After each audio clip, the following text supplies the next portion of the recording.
Jadi dulu kalau gua lagi nyuci piring, itu di ujung mata atau di ekor mata gua gitu kayak ada item-item dari arah lorong itu di kejauhan. Jadi kayak ada orang ngintip atau kepala yang ngelongok dari lorong itu.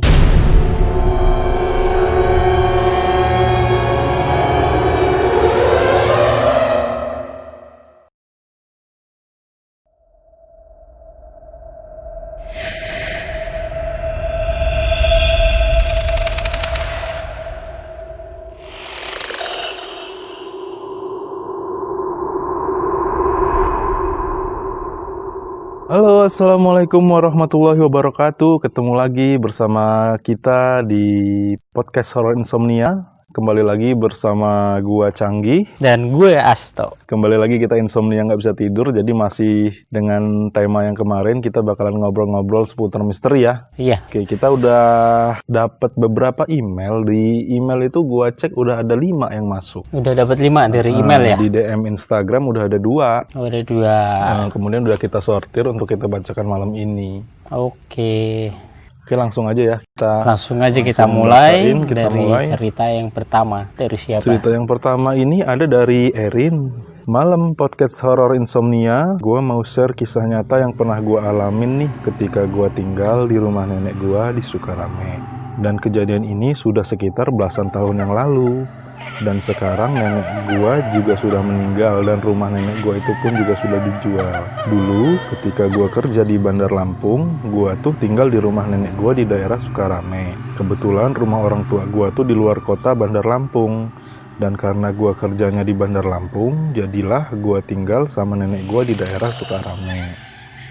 Dia domisili bukan dari Bandar Lampung ya? Di luar Bandar Lampung, karena dia kerjanya di Bandar Lampung dan nenek dia ini rumahnya di Bandar Lampung di daerah Sukarame, jadi dia tinggal di situ. Ya, oke. Langsung aja ya. Jadi rumor di keluarga gua yang nunggu di rumah nenek gua itu dulu buto ijo, dan buto ijo itu sepasang, laki dan perempuan. Jadi di rumah nenek gua tuh ada kayak lorong gang kecil gitu yang menghubungkan antara kamar dan kamar mandi. Setelah lorong itu, ke arah kanan, menghadap ke kanan ada ruang tengah dan terus langsung tembus ke dapur dan tempat cuci piring. Untuk nyuci piringnya itu menghadap ke tembok, dan kalau lagi berdiri nyuci piring, terus nengok ke belakang, itu posisinya pas langsung kelihatan ruang tengah dan ujung dari lorong itu. Oh, jadi di rumah neneknya itu ada semacam lorong gitu ya, lorong kecil gitu menghubungkan kamar dan kamar mandi.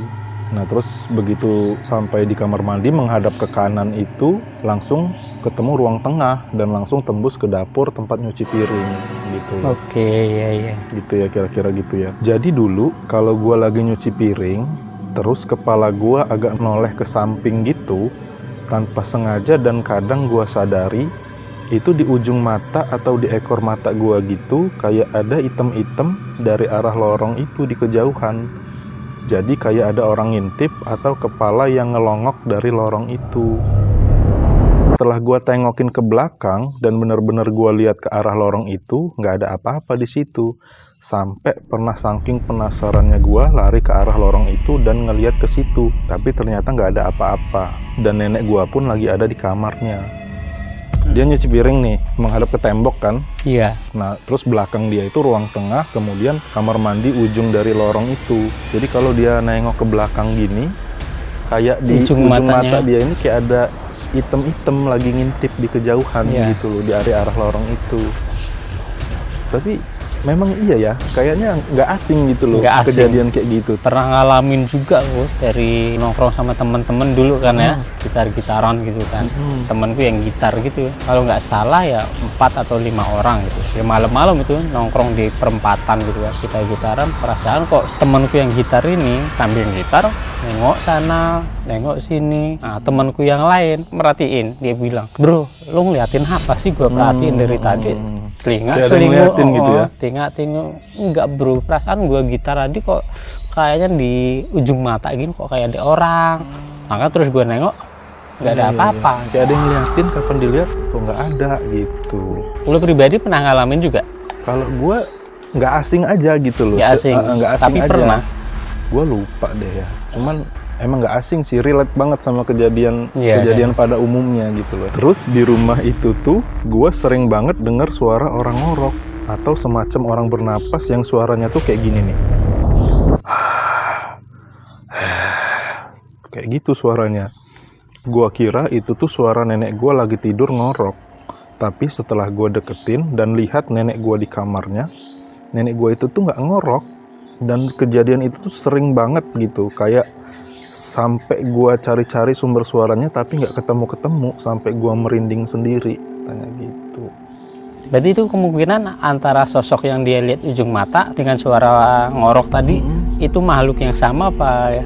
Gua rasa sih mungkin makhluk yang sama ya. Makhluk yang itu, sama ya. Bener, rumor di keluarga dia itu sosoknya ya buto ijo. Kalau dari sepengetahuan gua ya, memvisualisasikannya itu ya mungkin sobat-sobat Podhornia juga tahu lah ya. Iya. Sosoknya itu besar, taring, gondrong. Bedanya warna hijau gitu ya. Kejadian nyata yang dialami Erin ini lumayan horor juga karena dia tinggal di situ gitu loh. Iya, tinggal di situ dia. Sering banget katanya kayak ada orang ngintip gitu kan, terus dia dengar suara orang ngorok gitu. Ya mungkin segitu aja ya gue berbagi kisah nyata yang pernah gue alamin. Ini gue juga sambil merinding-merinding gitu ngetiknya.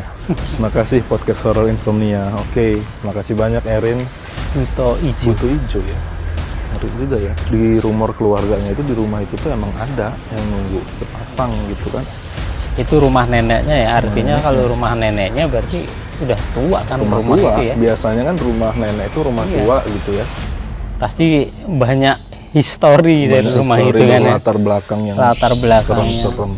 Oke, kita lanjut ke kiriman email berikutnya. Cerita kedua Ke cerita kedua. dari siapa nih? Oke, Assalamualaikum Bang Asto dan Bang Canggi. Waalaikumsalam. Waalaikumsalam warahmatullahi wabarakatuh. Sebelumnya kenalin dulu, nama gue Doni Bang. Oh, Doni. Oke, salam kenal Doni. Salam kenal Don. Gue mau nge-share pengalaman pribadi gue yang gue alami beberapa minggu yang lalu. Beberapa minggu yang lalu, bro. Baru, masih fresh. Masih fresh. Wah, ini yang kita cari. Mantap ini. Tapi sorry ya Bang, kalau mungkin ceritanya cukup singkat doang. Kejadian ini terjadi di rumah tetangga gua. Jadi gua itu tinggal di sebuah komplek perumahan dan jalan utama pas masuk komplek tersebut itu jalannya 2 jalur. Dan rumah gua itu termasuk rumah yang posisinya ada di pinggir jalan di 2 jalur tersebut. Oh, 2 jalur, rumah dia di pinggir jalan. Di pinggir jalannya. Pinggir oke. jalan 2 jalur lah. Iya, pinggir jalan 2 jalur. Selang 4 rumah dari rumah gua itu ada suatu rumah yang memang pemiliknya itu jauh di luar daerah. Jadi rumah itu dikontrakin dan berganti-ganti orang yang ngontrak di situ. Oh, Atau kadang-kadang juga kosong. pemiliknya itu di luar daerah ya. Ya di luar Rumah daerah itu tuh dikontrakin. dikontrakin. Jadi kalau pas nggak ada yang ngontrak berarti kosong. Nah kalau sekarang ini rumah itu lagi ada yang ngontrak. Kalau nggak salah masih keluarga kecil, suami istri muda dengan 1 orang anak yang masih balita. Gue nggak tahu nama orang yang ngontrak di situ. Cuma yang gue tahu nama anaknya aja yang masih balita ini.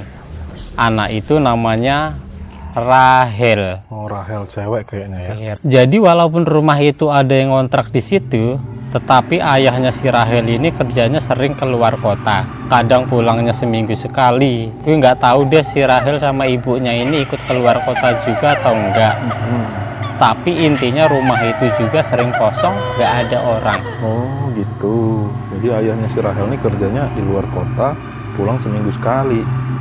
Jadi sering kosong juga gitu, walaupun dihuni sama si Rahel ini, tapi sering keluar kota Iya, mereka sering gitu. keluar kota. Oke. Jadi waktu itu ceritanya gue pulang malam, tapi belum terlalu larut, masih sekitar jam 10.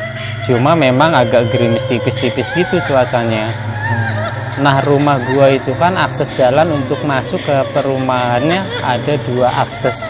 Oke. Bisa lewat depan, yaitu lewat gerbang utama komplek, bisa juga lewat belakang, Oh, lewat jalan tembus-tembusan gitu bro. ya, jadi komplek bisa lewat depan, lewat belakang ya, 2 Iya. akses ya. Ya kalau rumah komplek kan pasti ada gerbang gitu kan. Iya, benar. Jadi itu gerbang utama itu. Berhubung malam itu gua pulang lewat akses jalan belakang, dan karena rumah gua pinggir jalan 2 jalur, jadi kalau gua pulang dari akses jalan belakang komplek, gue harus putar balik untuk sampai ke rumah gue. 2 jalur, rumah dia pinggir jalan. Kalau dari depan dari sini lah ya, anggap ya. Nih dari sini ya. Terus kalau dari belakang dari sini. Nah karena 2 jalur, jadi dia harus putar balik gini gitu Iya. ya. Karena tengah-tengahnya mungkin nggak bisa dilewatin kan ya. Ada pembatas gitu ya. Pembatas dia. Oke, muter balik jadi dia. Dan sebelum gue sampai untuk putar balik, itu gue ngelewatin rumahnya si Rahel. Tapi dari sisi seberang jalan. Oh gitu. Jadi karena 2 jalur, jadi ini rumah dia, rumah Doni, 4 rumah dari situ rumah Rahel. Nah dia nih ngelewatin dulu nih rumahnya Rahel di sini. Iya, dilewatin dulu. Baru putar balik sampai di rumah dia. Dia ngelewatin tapi dari sisi jalan yang sebelah dari sini. sisi seberangnya. Oke, lanjut. Pada saat gue lewat rumah si Rahel itu, persis di dalam kamarnya kelihatan dari jendela itu lagi ada perempuan kayak pakai jilbab gitu, lagi berdiri mainin goyang-goyangin hordengnya. Oke, kita lanjut, kita cari tahu dulu ini siapa. Tapi posisi rumahnya itu gelap, cuma kelihatan cahaya dari lampu depan terasnya aja. Dan gue mikir, biasanya kalau rumah itu gelap, biasanya si Rahel dan ayah ibunya lagi keluar kota atau lagi nggak ada di rumah. Wow. Begitu sampai rumah, gue tanya sama nyokap gue. Siapa tahu aja rumahnya itu ada orang dan itu tadi ibunya si Rahel. Berarti Doni masih nggak mau suuzon lah ya. nggak mau suuzon dulu, masih positive thinking dulu kan. Bener. Tapi begitu gue tanya ke nyokap, ternyata emang si Rahel sama ayah ibunya lagi nggak ada di rumah. Soalnya kata nyokap gue tadi pagi, ibunya Rahel yang biasanya belanja di tukang sayur, ini nggak belanja bro. Berarti beneran nggak ada di rumah kan mereka? Merinding gua bro. Dia lewat malam-malam jam 10 itu, lampu rumahnya itu gelap, cuman ada lampu terasnya aja. Iya, lampu teras. Biasanya orang kalau pergi kan gitu kan ya. Kosong rumahnya. Tapi pas dia lewat ada perempuan di jendela. Oke bang, segitu aja cerita dari gua. Tayangin ya bang di Pot Hornia. Makasih bang. Oke, ini udah ditayangin. Makasih Doni. Nah, kita bahas ini sosok apa ini? Sosok makhluk halus atau emang siapa tahu aja ada keluarga lain dari si Rahel ini, entah itu adiknya dari istrinya atau dari si ayahnya itu tadi kebetulan ada di kontrakan itu. Kalau memang itu ada keluarganya mereka di situ, ya otomatis nyokapnya si Doni ini tahu lah. Keadaannya kan seperti itu juga, rumahnya gelap gitu kan, nggak ada orang. Ya udah fix lah bro kalau kayak gitu mah. Cuman mungkin karena sering kosong ya itu rumah gitu. Jadi emang kemungkinan dimasukin. Kalau menurut lu gimana? Kalau menurut gua lebih ke latar belakang histori dari tempat itu sendiri.